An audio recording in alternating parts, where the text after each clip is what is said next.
Good morning बच्चों, नवीन Rajasthan school की online classes में आपका स्वागत है।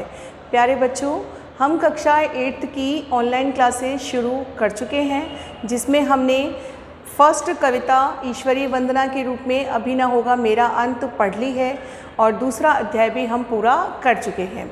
आज हमने चैप्टर 3 था उसका पहला लेक्चर यानी कहानी की शुरुआत पढ़ ली थी।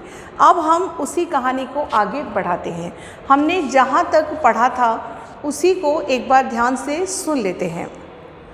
लेखक और उसके मित्र, जो 5 मित्र हैं कुल मिलाकर, ऐसे 5 मित्र पन्ना से सतना की ओर रवाना हो रहे हैं। अब उन्हें किसी व्यवसाय के सिलसिले में या काम धंधे के सिलसिले में पन्ना से सतना जाना है। इसी अवस्था में जब वो बस को पहली बार देखते हैं, जिस बस से वो यात्रा कर रहे हैं, जब वो पहली बार बस को देखते हैं तो उन्हें उस बस के प्रति बड़ी श्रद्धा प्रकट होती है, क्योंकि बस की अवस्था एक वयोवृद्ध बूढ़ी स्त्री के समान ही है। बस जो है उसको देखते ही लोग जो आसपास खड़े हैं उस बस स्टैंड पर, वो सब लोग कहने लगते हैं कि समझदार व्यक्ति को रात्रि को इस बस से यात्रा नहीं करनी चाहिए, क्योंकि ये बस जो है कभी बस समय पर पहुंचाने वाली नहीं है। कई लोगों को ये भ्रम था कि बस समय पर नहीं पहुंचाएगी, क्योंकि उसकी अवस्था अब इतनी हो चुकी है कि उसको लगता है, लोगों को जो देखते हैं उन्हें लगता है कि बस जो है वो उन्हें समय पर पहुंचा नहीं सकती है। तभी लेखक जो है उस बस की अवस्था को देखकर बड़ी श्रद्धा के भाव से उसे देखता है। जहां अस्थि पंजर बस का हिल रहा है, सीट आगे पीछे है, इंजन आवाज़ करता है, स्टीयरिंग हिलती है और वहीं खिड़की, पर्दे, खिड़कियों के कांच सब हिल रहे हैं। उस बस की अवस्था को देखकर लेखक को उसके प्रति बड़ा श्रद्धा का भाव जागृत होता है। अब लेखक और उसके मित्र और अन्य लोग उस बस में सवारी के लिए तैयार हो जाते हैं। तभी बस का एक हिस्सेदार भी, अर्थात बस की जो कंपनी है, जिस कंपनी की वो बस है, उसका एक व्यक्ति भी उस बस में यात्रा कर रहा है। निश्चित ही वो व्यक्ति उस बस में यात्रा इसीलिए कर रहा है कि अचानक यदि बस में कोई खराबी हो जाए तो लोग उनकी कंपनी पर जो आरोप लगाएंगे उन्हें वो तुरंत ही संभाल लेगा। अब आखिरकार बस स्टार्ट हो जाती है। जब बस स्टार्ट होती है तो लेखक को कहीं लगता है कि असहयोग आंदोलन के समय से काम कर रही वो बस जो है निश्चित ही अब इस अवस्था में चल रही है जैसे कि उसका हर भाग उससे असहयोग कर रहा हो।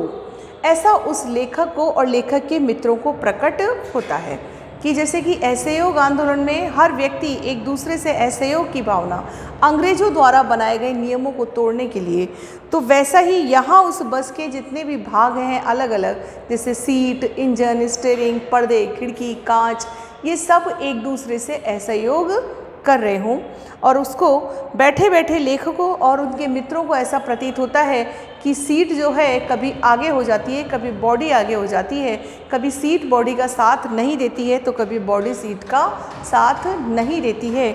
इंजन स्टार्ट होता है तो ऐसा लगता है जैसे हर सीट के नीचे इंजन ही चालू हो गया हो। ऐसी उस बस की दयनीय स्थिति को देखते हुए लेखक और उसके मित्र भयभीत होते हैं, लेकिन अगले ही पल वो सोचते हैं कि निश्चित ही मरना तो सबको है, तो जीना और मरना सब ऊपर वाले के हाथ में होता है। अब हम आगे पढ़ते हैं कि एकाएक बस रुक गई। मालूम हुआ कि पेट्रोल की टंकी में छेद हो गया और ड्राइवर ने बाल्टी से पेट्रोल निकालकर उसे बगल में रख दिया, नली डालकर इंजन में भेजने लगा। अब मैं उम्मीद कर रहा था कि थोड़ी देर बाद बस कंपनी के हिस्सेदार इंजन को निकालकर गोद में रख लेंगे और उसे नली से पेट्रोल पिलाएंगे। जैसे इंजन को निकालकर गोद में रख लेंगे और नली से पेट्रोल पिलाएंगे, जैसे कि एक बच्चे के मुंह में दूध की शीशी लगाई जाती है। इस तरह से इंजन जैसे ही रुक गया तो पेट्रोल की टंकी में छेद का अनुभव होते ही ड्राइवर ने बड़ी समझदारी से उस पेट्रोल को एक बाल्टी में निकाला और एक नली की सहायता से बस के इंजन में डाल दिया। बस की रफ्तार अब 15-10 मील हो गई थी। मुझे उसके किसी हिस्से पर भरोसा नहीं था। ब्रेक फेल हो सकता है, स्टीयरिंग टूट सकता है। प्रकृति के दृश्य बहुत लुभावने थे। दोनों तरफ हरे भरे पेड़ थे जिन पर पक्षी बैठे थे। मैं हर पेड़ को अपना दुश्मन समझ रहा था। अब यहाँ ध्यान देने की बात है कि लेखक जो है वो हर पेड़ को अपना दुश्मन क्यों समझ रहा है। लेखक हर पेड़ को अपना दुश्मन इसलिए समझ रहा है कि उस बस की टेढ़ी मेढ़ी घूमती हुई चाल को देखकर उसे लग रहा है कि कहीं ये बस किसी पेड़ से टकरा न जाए। जो भी पेड़ आता तो डर लगता कि इससे बस टकरा जाएगी। वह निकल जाता तो दूसरे पेड़ का इंतज़ार करता। झील दिखती तो सोचता कि इसमें बस गोता लगा जाएगी। जैसे उसे झील दिखाई देती तो उसे कहीं ऐसा अनुभव होता कि निश्चित ही बस इसमें गोता लगाने वाली है। एकाएक फिर बस रुकी। ड्राइवर ने तरह तरह की तरकीबें की पर वह चल नहीं सकी। अब बस फिर से रुक गई। ड्राइवर ने बहुत तरह की तरकीबें लगाई लेकिन बस नहीं चली। सविनय अवज्ञा आंदोलन शुरू हो गया था। कंपनी के हिस्सेदार कह रहे थे बस तो फर्स्ट क्लास है जी, यह तो इत्तेफाक की बात है। मतलब यहाँ बस का जो हिस्सेदार है वो क्या कह रहा है कि साहब बस तो फर्स्ट क्लास है, शानदार बस है और ये तो इत्तेफाक की बात है, यानी एक अनायास होने वाली घटना है कि बस रुक गई है। क्षीण चांदनी में वृक्षों की छाया के नीचे वह बस बड़ी दयनीय लग रही थी। लगता था जैसे कोई वृद्धा थक कर बैठ गई हो। हमें ग्लानि हो रही थी कि बेचारी पर लद कर हम चले आ रहे हैं। अगर इसका प्राणांत हो गया तो इस वियावान में हमें इसकी अंत्येष्टि करनी पड़ेगी। तो देखिए इसमें जो मुख्य शब्द हैं कि वृद्धा यानी बुजुर्ग, क्षीण यानी कमज़ोर, एकाएक यानी अचानक।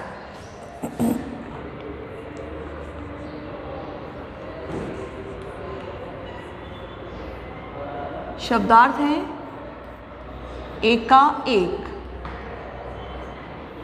यानी अचानक, क्षीण यानी कमज़ोर,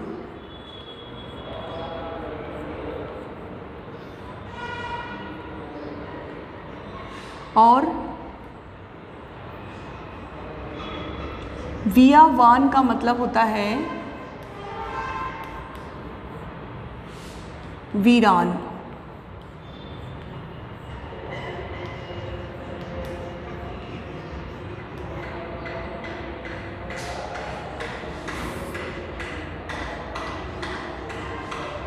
और अंत्येष्टि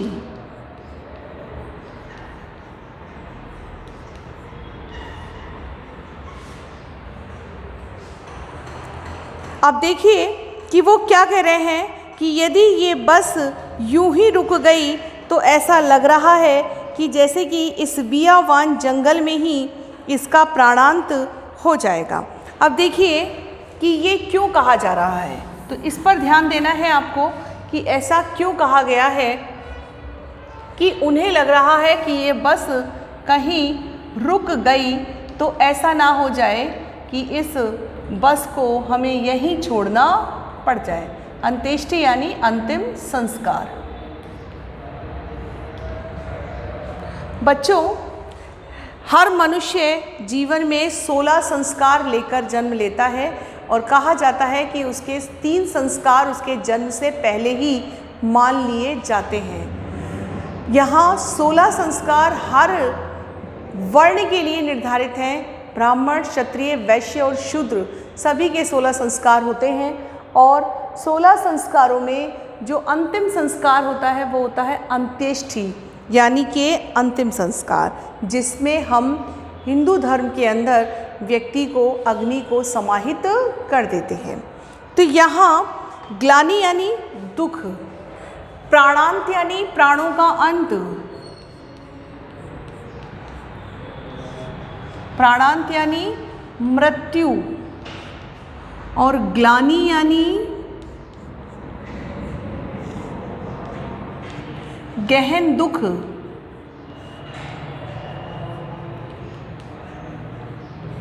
या पश्चाताप।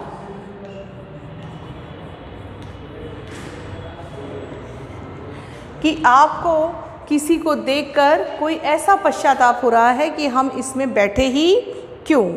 दयनीय यानी दया की दृष्टि से अब वो थक कर जैसे कि उस जंगल में बैठ गई है। ऐसी अवस्था लेखक मित्रों और उनके अन्य साथियों को दिखाई दी।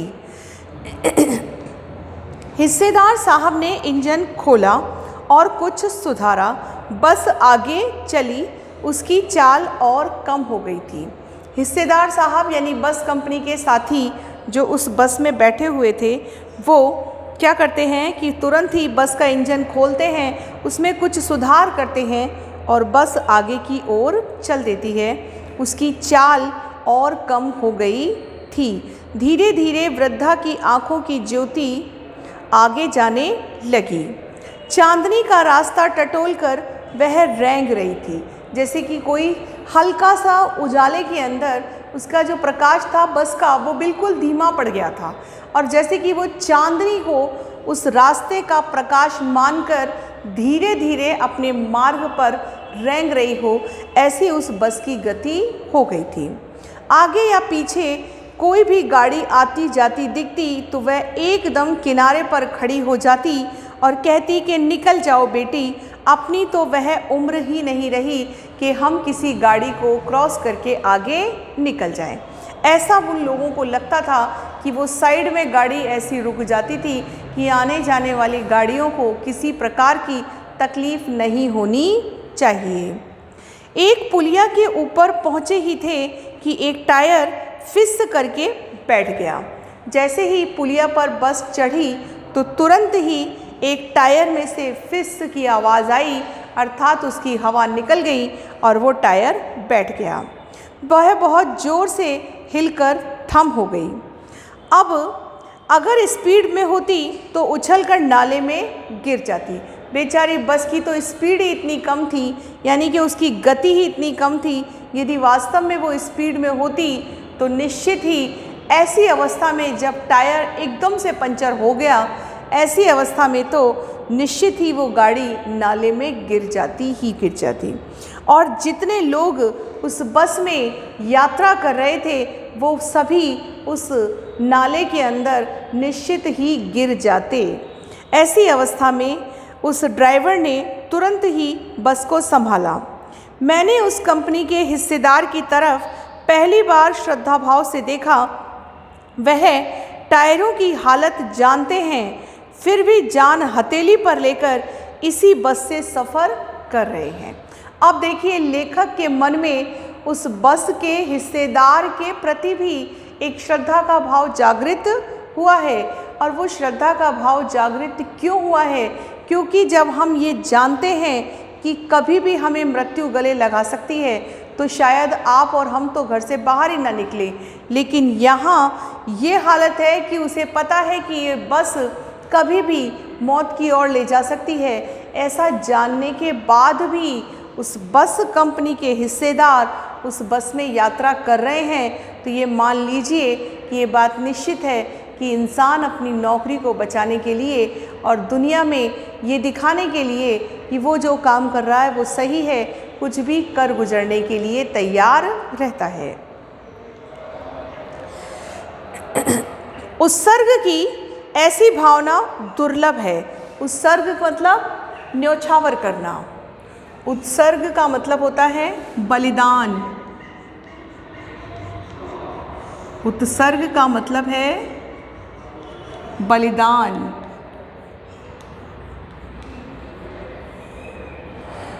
और उसने जो उत्सर्ग की भावना दर्शाई, उससे ये साफ प्रतीत होता है कि बस कंपनी का वो हिस्सेदार ये बात अच्छे से जानता था कि बस की अवस्था बिल्कुल भी ठीक नहीं है। ऐसी अवस्था को जानने के बाद भी वो उसमें यात्रा कर रहा है, तो ये बात तो स्पष्ट है कि वो जान हथेली पर लेकर चलता है। देखिए, दुर्लभ का मतलब है आसानी से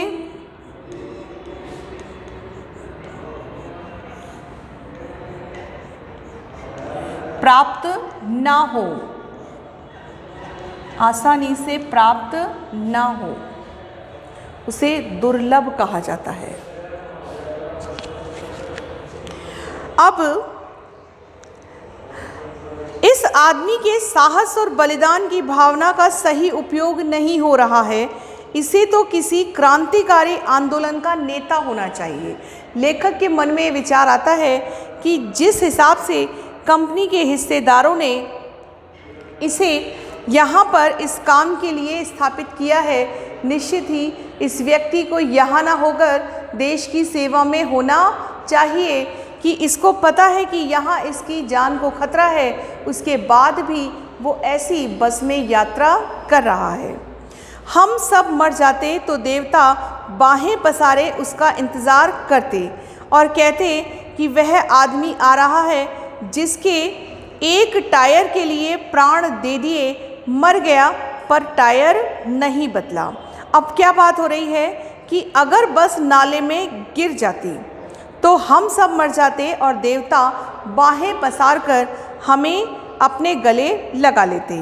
वह महान आदमी आ रहा है जिसने एक टायर के लिए प्राण दे दिए।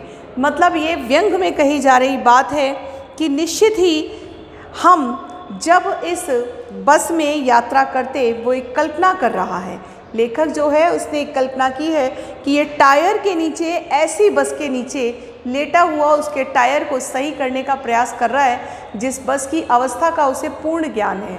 तो वो सोच रहे हैं कि इन्हें पता है कि ये बस ऐसी अवस्था में है, फिर भी वो इस बस के टायर बदल रहा है। तो ये निश्चित ही है कि यदि हम ऐसी अवस्था में बस नाले में गिर जाती तो देवता भी हमारे इस बस हिस्सेदार का ऐसा स्वागत करते कि इसने जानबूझकर अपनी मृत्यु को गले लगा लिया। भले ही इसका बलिदान किसी को ना बचा सका, लेकिन फिर भी इसने अपनी मृत्यु को सफल बना दिया। दूसरा घिसा टायर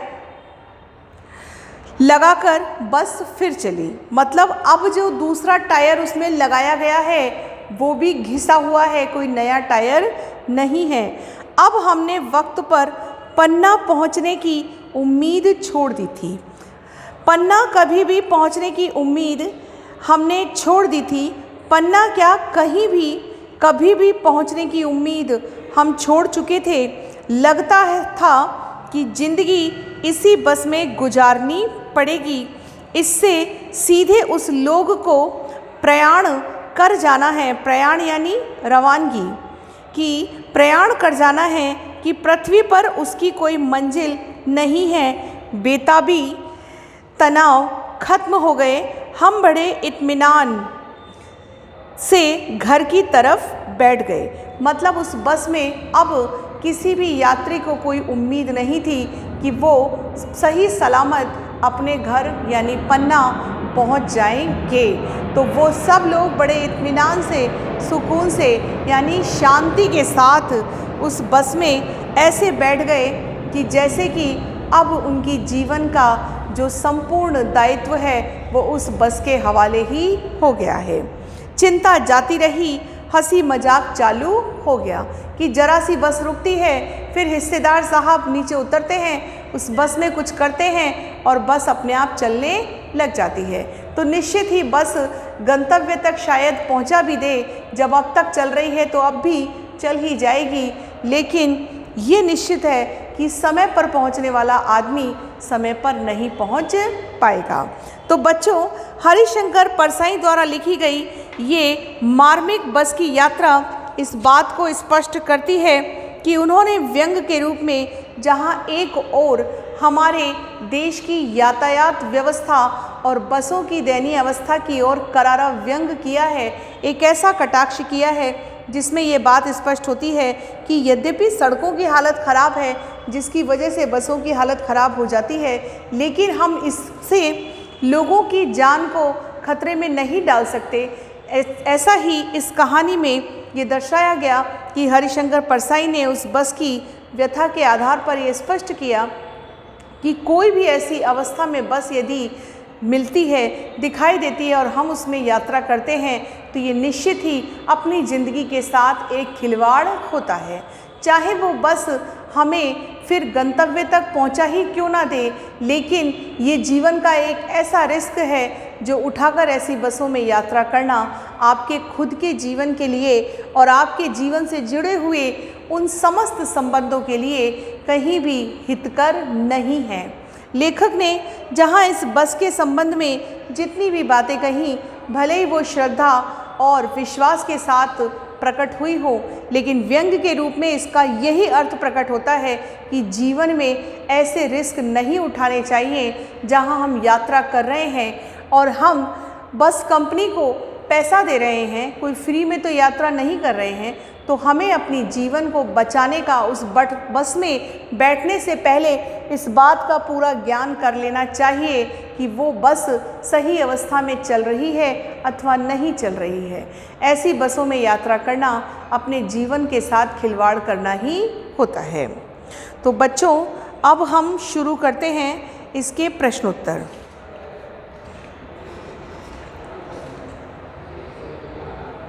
मैंने उस बस कंपनी के हिस्सेदार की तरफ पहली बार श्रद्धा भाव से देखा। लेखक के मन में हिस्सेदार के प्रति श्रद्धा का भाव क्यों जग गया था? लेखक के मन में बस हिस्सेदार के प्रति श्रद्धा का भाव इसलिए जाग गया था क्योंकि वो सब तो बस के बारे में नहीं जानते थे जो बस में यात्रा कर रहे थे, लेकिन उस बस हिस्सेदार को ये पता था कि ये बस जो है बहुत पुरानी है और वयोवृद्ध हो चुकी है, इसके प्रत्येक भाग बिल्कुल जाने की अवस्था में है और कभी भी ये बस जवाब दे सकती है। ऐसी बस में यात्रा करके वो हर पल अपनी मृत्यु को न्योता दे रहा था। इसलिए हिस्सेदार साहब के प्रति लेखक के मन में श्रद्धा जाग गई थी। लोगों ने सलाह दी कि समझदार आदमी इस शाम वाली बस से सफ़र नहीं करते। लोगों ने ये सलाह क्यों दी कि समझदार आदमी इस शाम वाली बस से सफ़र नहीं करते? ये सलाह इसलिए दी गई थी क्योंकि वे बस कभी भी समय पर नहीं पहुंच पाती थी और उस बस में यात्रा करने वाले यात्री भी उस बस की ऐसी अवस्था में जब सीट आगे और कभी बॉडी पीछे, कभी बॉडी आगे और सीट पीछे, ऐसी अवस्था में बैठकर वो इतना थक जाते थे कि उनको अगले दिन निश्चित ही कार्य पर जाने की शक्ति भी नहीं रहती थी। ऐसा जैसे सारी बस ही इंजन हो और हम इंजन के भीतर बैठे हों। लेखक ने क्यों कहा? लेखक ने ये बात इसलिए कही कि उसे जब जैसे ही बस स्टार्ट हुई तो उसे लगा कि पूरी बस में इंजन चल रहा हो, जबकि इंजन बच्चों बस के आगे लगा होता है।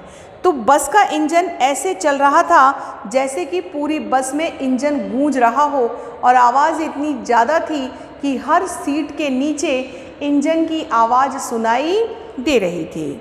गजब हो गया, ऐसी बस अपने आप चलती है। लेखक को ये सुनकर हैरानी क्यों हुई? लेखक को यह सुनकर हैरानी इसलिए हुई क्योंकि ऐसी बस वास्तव में अपने आप चलती है। ये एक हैरानी की बात थी क्योंकि उस बस की अवस्था को देखकर कोई भी यह नहीं कह सकता था कि ये बस अपने आप चल सकती है।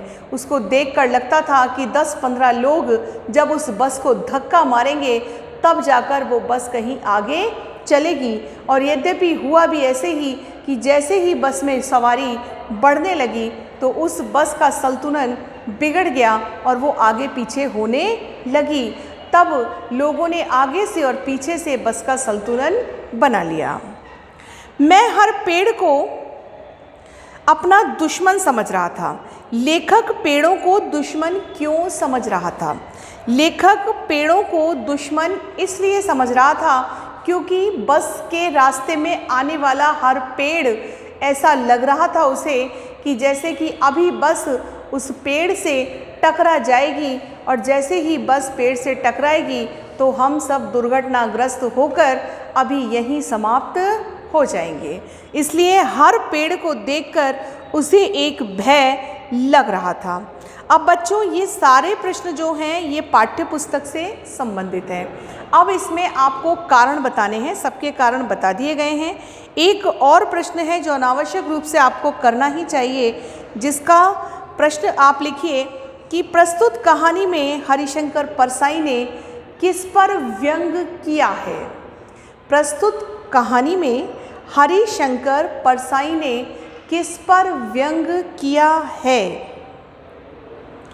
तो यहाँ उन्होंने हमारे देश की यातायात व्यवस्था और बसों की ऐसी दयनीय व्यवस्था पर व्यंग किया है कि ऐसी बसों को जिनकी उम्र पूरी हो चुकी है, जिनके अस्थि पंजर अपने अपनी जगहों से अलग अलग होकर लगभग असहयोग के भाव से काम करते हैं, ऐसी बसों को ऐसे रास्तों पर नहीं चलाना चाहिए। यही व्यंग हरिशंकर परसाई ने इस यात्रा में किया है।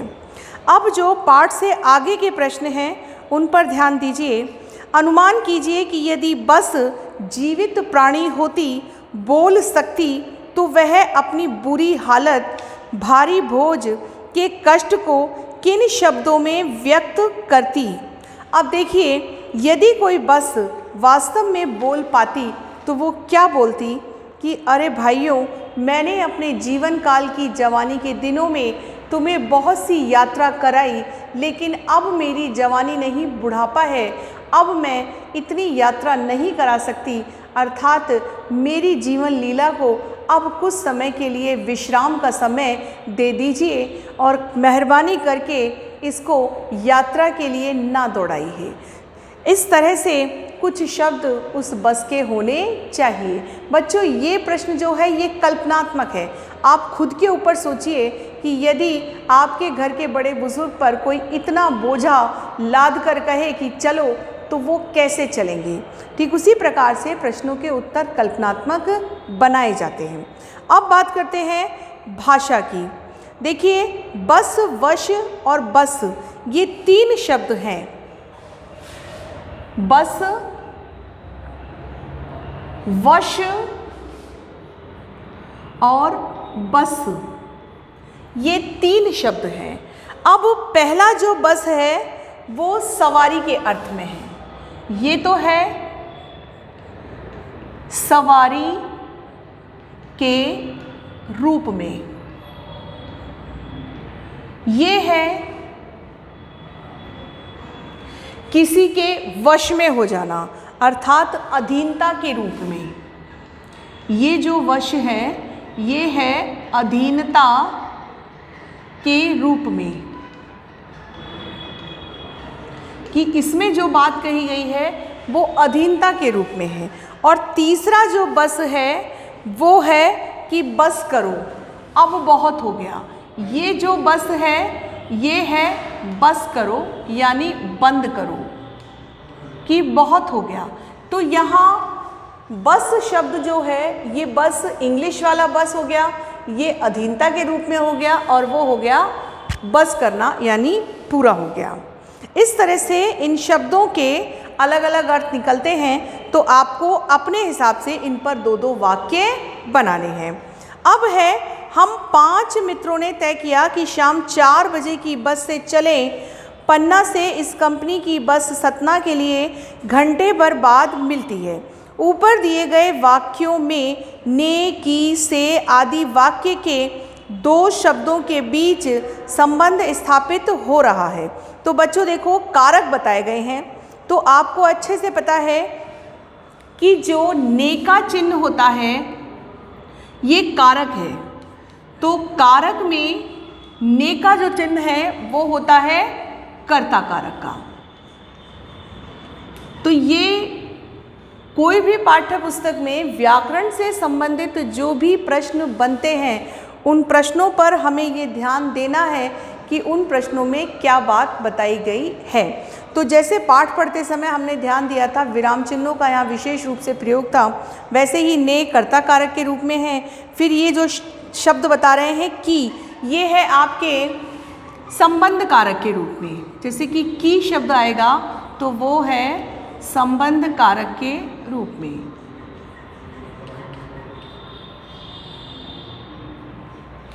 अब अगला प्रश्न है कि हम फौरन खिड़की से दूर सरक गए। चांदनी में रास्ता टटोलकर बस रेंग रही थी।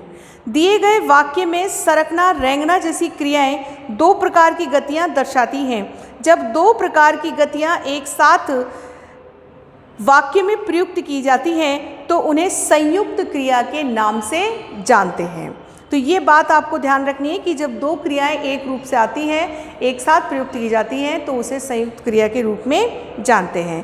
कांच बहुत कम बचे थे, जो बचे थे उनसे हमें बचना था। यहाँ कहने का तात्पर्य है कि बस में जो कांच थे वो जो शेष बचे हैं, बच का मतलब है दो अर्थ।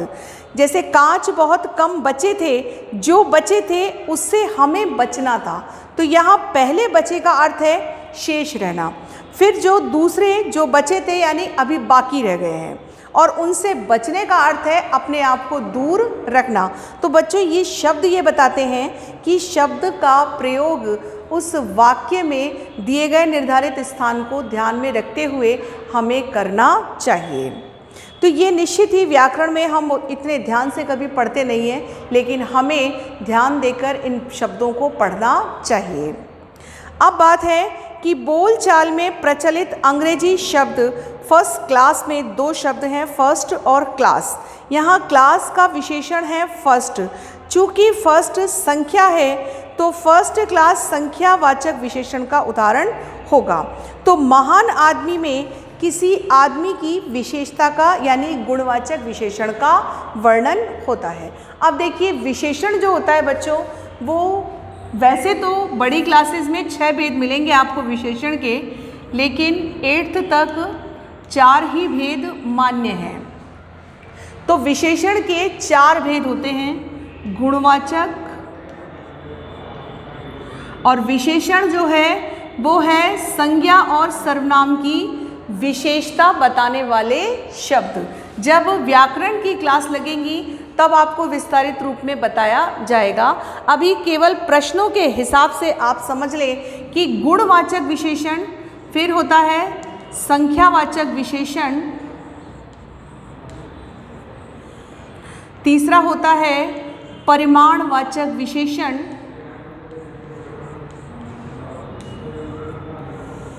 और फिर होता है सार्वनामिक या संकेतवाचक विशेषण। तो इस प्रकार से विशेषण के कुल मिलाकर 4 भेद होते हैं। तो जो बात यहाँ फर्स्ट क्लास शब्द में दी गई है, फर्स्ट का मतलब है प्रथम, यानी कि प्रथम शब्द के लिए जो संख्या काम में आई है तो वो संख्यावाचक, संज्ञा और सर्वनाम की जो संख्या का बोध कराते हैं उन्हें संख्यावाचक विशेषण कहते हैं। तो उसी हिसाब से वो आगे पूछ रहे हैं कि ये बताइए कि महान आदमी में कौन सा विशेषण होना चाहिए, तो वो है गुणवाचक। जब संज्ञा और सर्वनाम के गुणों का बोध कराया जाता है तो उसे हम कहते हैं गुणवाचक विशेषण। अब बच्चों आज हमारी ये कहानी लगभग पूरी हुई और इसके सभी प्रश्नोत्तर हमने कर लिए हैं। तो बच्चों ये बात आपको ध्यान रखनी है कि आपको सभी प्रश्न एक साथ नहीं करने हैं, क्योंकि इन सभी प्रश्नों में लगभग आपको 10 प्रश्न यदि सारे करेंगे तो 10 प्रश्न तो हो ही जाएंगे। आपको जैसे सभी ने अवज्ञा से संबंधित क्वेश्चन नहीं करना है, क्योंकि वो हिस्ट्री से संबंधित है, उसको करने की ज़रूरत नहीं है। आपको भाषागत प्रश्न सारे करने हैं और जो कारण बताने वाले प्रश्न हैं वो भी आपको सभी करने हैं।